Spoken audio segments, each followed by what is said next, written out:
Good evening, everyone. Thank you very much, Preeti. As Preeti mentioned, our next session is called The Power of a Story, Craft Your Narrative to Succeed. I'd like to invite on stage Arvind Vijay Mohan, and I know all of you will be wondering who exactly he is. I've decided that the best introduction perhaps can come from Arvind himself. He's a master storyteller, so let's hear it for him, please. Arvind Vijay Mohan. Arvind, go ahead and do what you do best. Thank you, Akshita. From the second she entered the room, he couldn't take his eyes off her.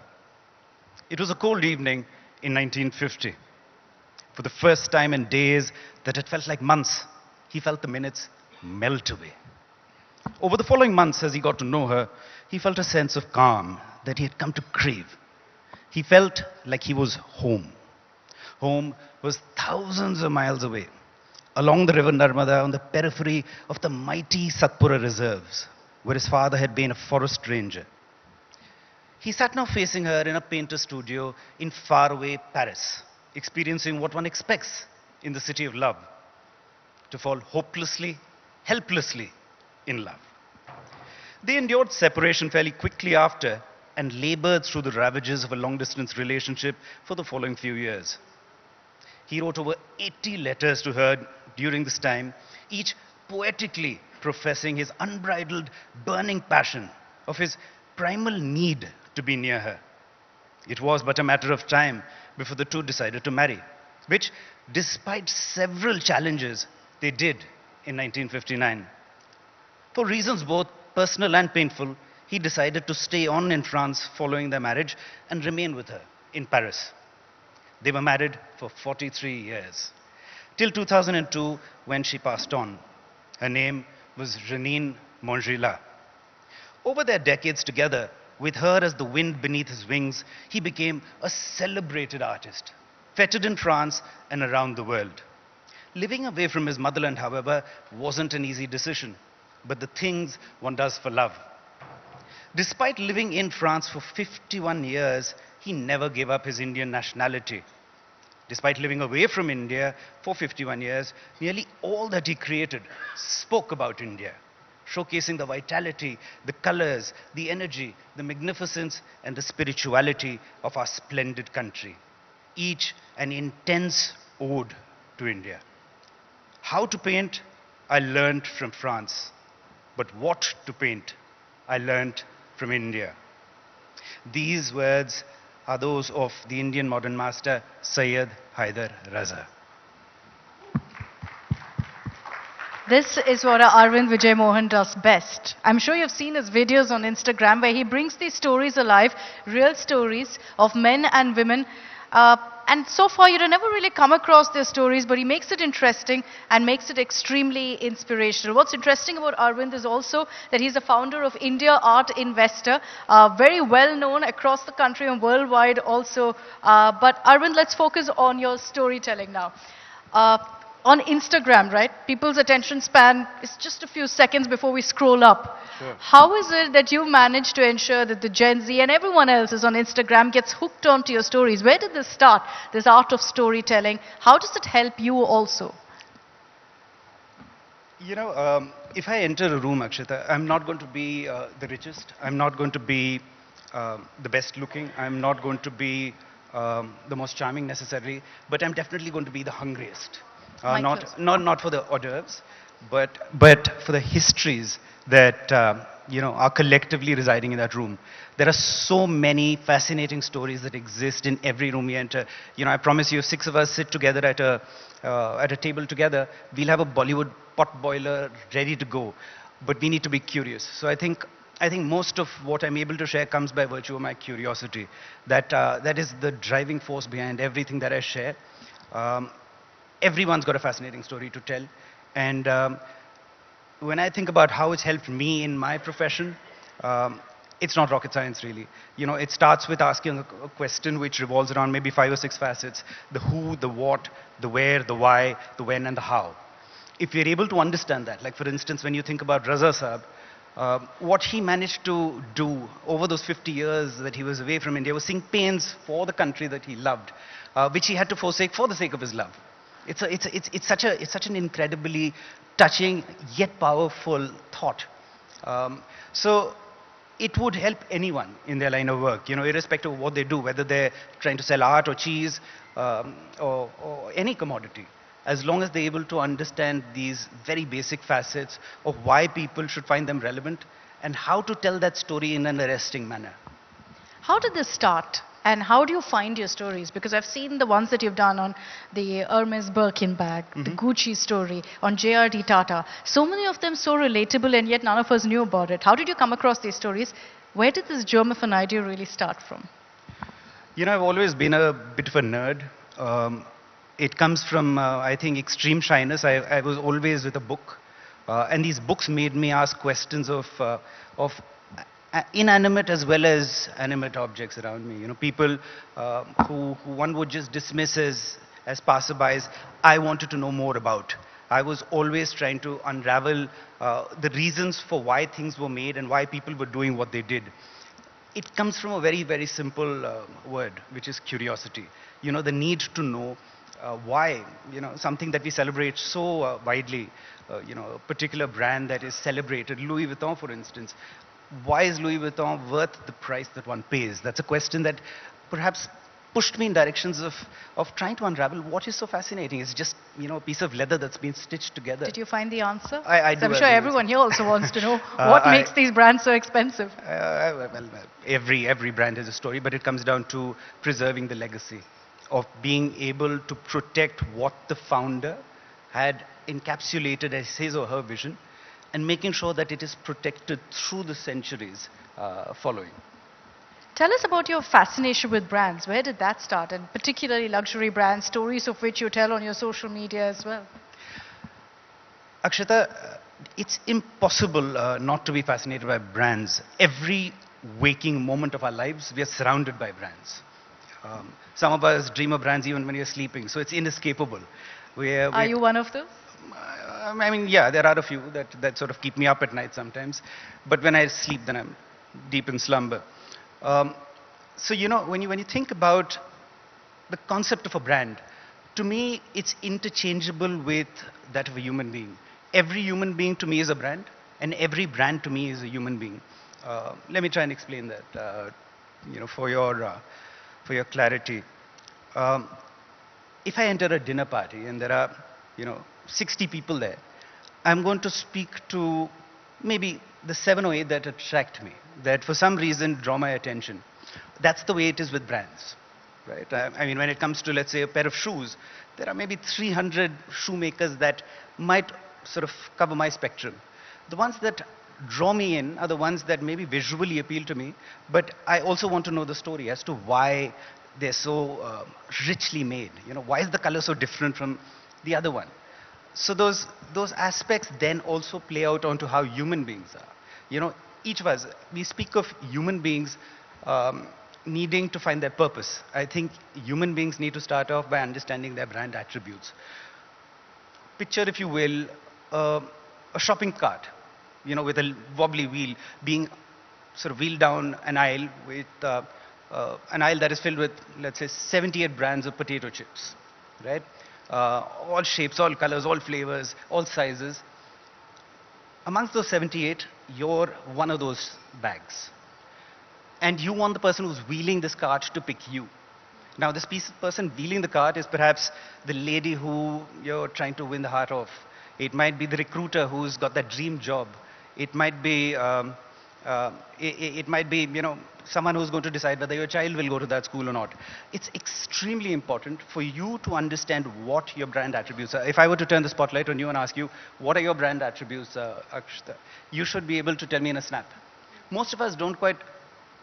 I wouldn't be able to, yeah. Yeah, so, we aren't able to articulate that well enough. But can I also turn this around? If I was in that aisle, let's say, and I'm wearing, a bright yellow suit, so then I get some attention. Sure.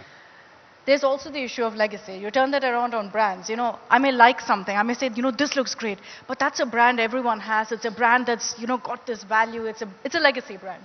Sure. Which would you choose? I choose both. Legacy brands, so, when you speak of legacy brands, we're at a time where a lot of legacy brands are trying to grapple with the idea of appealing to a younger audience, many of whom who are not familiar with the history or the wanted appeal of this particular brand. They're trying to speak to them, and that's sort of playing out in many, many ways, right? They're speaking to them in a manner that can be relatable, but it also might be diluting their original essence. So it's very important for one to be able to get a good even balance of the two while maintaining the historic reference or the sort of the cultural significance of the brand, but also some bright young spark, let's say a 26-year-old who's had some incredible life experiences and has created this brand that is fascinating. I think as a consumer, we need to be open and have the capacity to embrace both sides equally. Let's talk about Indian brands. Which is the one that really stands out for you as a success story, looking at it from a marketing perspective especially? I think Sabyasachi has done an incredible job. He's packaged the exotic appeal of India incredibly.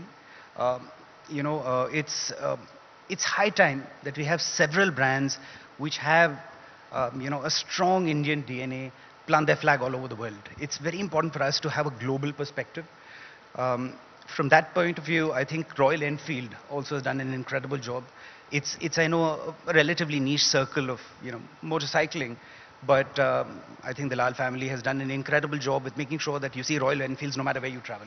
You could be in Osaka, you could be in Ontario, you could be in Geneva, but you'll have a Royal Enfield, sort of dug dug dug past you, which is fantastic. I'm sure it's amazing to see as well because it makes you feel so proud. Oh, absolutely. Absolutely. I'll give you a personal example. I walked into Hamleys on Regent Street about a fortnight back, and I had almost an akkad walking in, that I'm from the land of the people who own the store now. Very similarly, we guys were racing SUVs in summer race in Switzerland. And I was driving a Lamborghini, my friend was driving a Range Rover, and there were some Porsche mixes. And all of us lost to the Range Rover. Again, I felt a high degree of pride that it's an Indian owned company that's doing it. So India is making its mark felt in very many ways, but we still have a very long way to go in that respect. What is it that Indian brands aren't doing right in that front? What do you think we need to do? As you said, we have a long way to go. So what do we really need to do to create our imprint globally? To answer this question, Ikshita, let me break this down. Let's look at the market in two parts. The luxury market being the first, since I have a certain opinion of it. Globally, the luxury market has become this multi-billion-dollar play. And this is largely because of the effort of two individuals, François Pinault and Bernard Arnault. Their two companies, LVMH and PPR, which is now called Kering. And of course, there was Johann Rupert, who owns the Richemont Group. Back in the 1970s, 80s, these are the companies that really started surging forth in terms of importance and gaining traction. They started buying out a lot of these legacy brands that were dying at the time, pumped in a lot of money, made sure that the quality was back up in play. And it was from this perspective that the luxury market is now a thriving industry. If you look at what's happening in India right now, there's a very fascinating parallel that's playing out. You've got Mr. Ambani and Mr. Birla, who are building very, very similar models, where they're in one manner bringing all these brands to India, but they're also seeding a number of very prominent designers, as well as fledgling young brands to become power players. So I think the luxury market is going to be explosive over the following decade in the Indian context. We are on the cusp, I think, of something very, very big. So the luxury side, I think, is already moving in the right direction. When it comes to the second part, when it comes to the mid markets and the low markets, and this is where, as Indians, because we're such a mass market, I think we really need to create far greater impetus.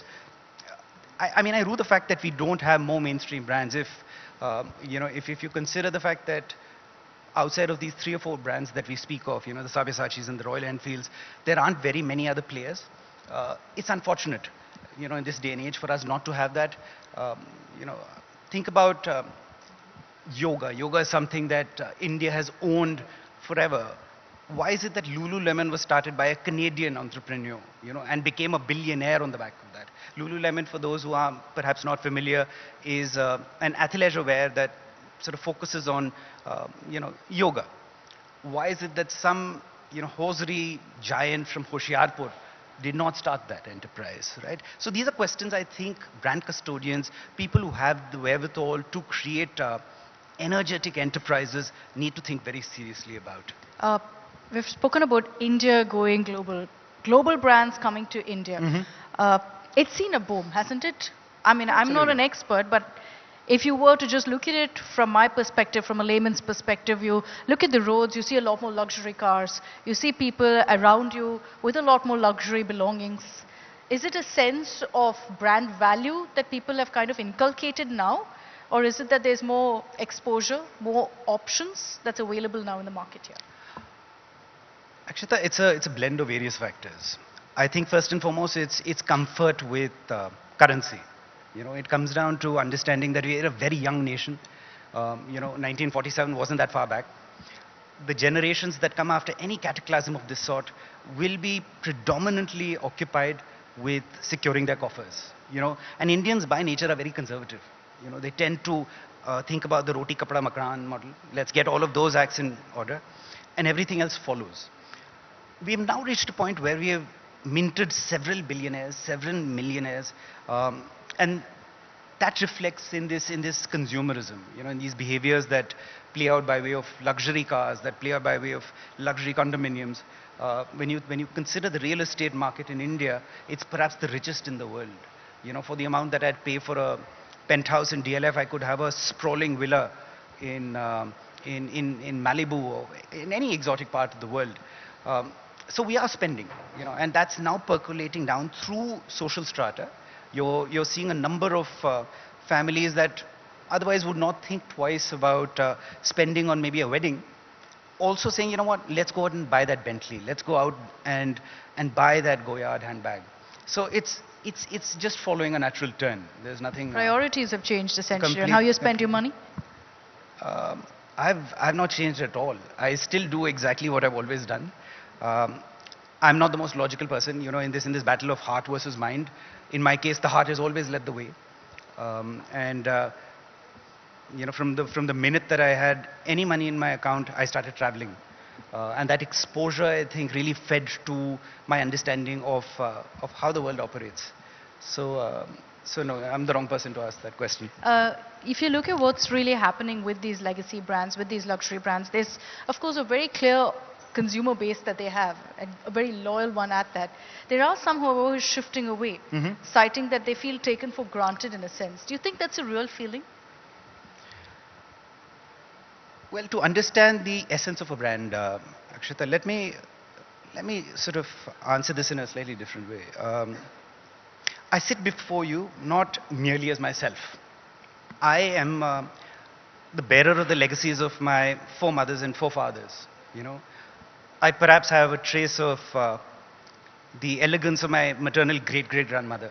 I perhaps have the wit of my paternal grandfather. Human beings who I've never met, but who live on through me.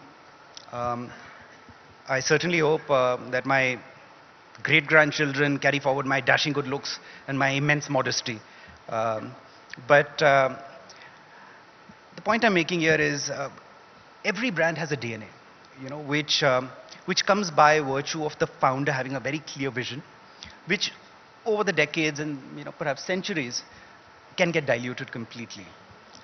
We spoke earlier of how trying to appeal to a new audience is challenging. It's not the easiest thing to do. When you think about a brand that's been around for 160 years, how does it speak to that 18-year-old who's going to make a buying decision because of some reel that he's seen some influencer post? I think the most powerful brands don't really bend. A Brunello Cucinelli, a Goyard, a Patek Philippe, they won't pander necessarily to the shifting tides of the water or the winds. They will stay firm and forthright with what their true essence is, and they'll allow people to mature to the level of understanding and appreciating what they stand for. So it's very important to understand that when a brand starts doing this too often, too easily, it would perhaps be the equivalent of a midlife crisis. It's the yellow Ferrari. You know, a red Ferrari and an uncle trying to squeeze into it is okay, but a yellow Ferrari is disgraceful. So yeah. We've spoken of luxury brands. As I said, he's also the founder of India Art Investor. So I want at the end of this just to ask you a few questions on that. What would you recommend people invest in, modern art or contemporary art? Well, it depends on what your inclinations are. You know, more often than not, contemporary art is the way to go. But when it comes to a younger audience, the millennials, they will only gravitate to art of their time. So it's always important to buy what your heart leaps at. You know, don't buy things because I'm telling you because I'm supposed to be an expert. Experts know nothing. You know, it's an essential facet to always remember that you're going to be living with that art. You're going to be waking up to it. You're going to go to bed to it. It's going to become an integral part of your existence. So buy what appeals to you. For the predominant wave right now, contemporary art is where it's at. But I make my bread and butter from modern art, so please go out and buy a lot of modern art. That's what I'd like to say. Okay, help us out a little. Give us a bit of inside dope on what we should go for next. 5 budding artists who are going to be the next big thing. Akshita, that's a very controversial question, and it's something that I can't really sort of indulge in, and I'll tell you why. If you look back 10 years ago as to who the hot young things were, most of them have disappeared. It's very seasonal. But if you bought that hot young thing because you loved it, you still are in love with it. It's like this enduring romance that will see you through the ends of time. But if you buy it because someone's telling you to, me or anybody else, it's not going to withstand the rigors of time. So make your own decision. I think that's the most important thing. Okay, interesting. Thanks very much, Arvind Vijay Mohan, ladies and gentlemen, Thank for you here. Thank you very much. Please continuing telling the stories you do. Spreads a lot of positivity, messages of perseverance for everyone out there on social media. Thank you very much. Thank you, Akshita.